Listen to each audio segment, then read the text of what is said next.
Mega DSC పేరుట యువతకు దగ, అడుగడుగున అపభ్రంశాలు, ఇష్టానుసారం మెరిట్ లిస్టు విడుదల, కోర్టు చీవాట్లు పెట్టినా తీరు మారని సర్కారు. చంద్రబాబు ప్రభుత్వం అంటే అంతే, అలాగే ఉంటుంది. అంతా తన ఇష్టానుసారం సాగుతుంది. ఎక్కడా రూల్స్ ఉండవు. ఆయన అనుకున్నదే చట్టం, చేసిందే శాసనం అన్నట్లుగా పాలన సాగుతోంది. డిఎస్సి పేరిట యువతను ఆశల పల్లకీలో ఊరేగించిన కూటమి సర్కారు ఆఖరుకు వారిని మబ్బుల్లోంచి విహరింపజేసి అక్కడి నుంచి కిందకు తోసేసింది. అసలు దరఖాస్తు స్వీకరణ నుంచే అడ్డగోలుతనం మొదలైంది. అభ్యర్థుల అర్హత మార్కులను పెంచడంతో ప్రారంభమైన ఈ అడ్డగోలు వ్యవహారం చివరి వరకు అదే రీతిన కొనసాగింది. తప్పుల తడకలుగా ప్రశ్నాపత్రాలు ఇచ్చారు. వాటిని సరిచేసి అభ్యర్థుల్లో చెలరేగిన అయోమయాన్ని తుడిచివేయాల్సిన ప్రభుత్వం ఆ అంశాన్ని పూర్తిగా వదిలేసి తుది ఫలితాన్ని ప్రకటించింది. ఇక అప్పుడు మొదలైంది అసలు గందరగోళం. అసలు మెరిట్ లిస్ట్ ఇవ్వకుండా నేరుగా ఉద్యోగాలకు సెలెక్ట్ అయిన వారి జాబితా విడుదల చేసింది. దీంతో ఎవరికి, ఎందుకు,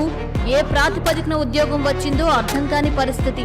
అత్యధిక మార్కులు వచ్చిన వాళ్లకు కాల్ లెటర్లు రాలేదు. బొటాబొటీ మార్కులు వచ్చిన వాళ్లకు కాల్ లెటర్స్ వచ్చాయి. ఇంకా తక్కువ మార్కులు వచ్చిన వాళ్లకు ఏకంగా ఉద్యోగాలు వచ్చాయి.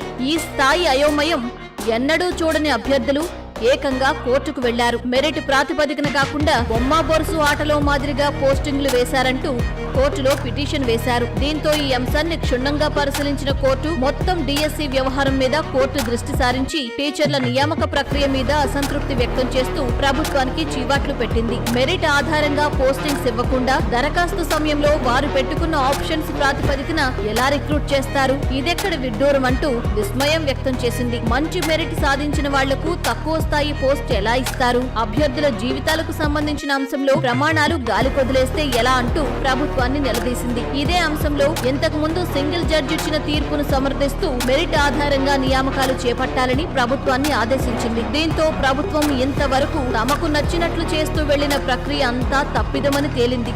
చంద్రబాబు ప్రభుత్వం డిఎస్సి పేరిట యువతను అయోమయానికి గురిచేసి చివరకు కోర్టు బోనులో దోషిగా నిలబడాల్సొచ్చింది.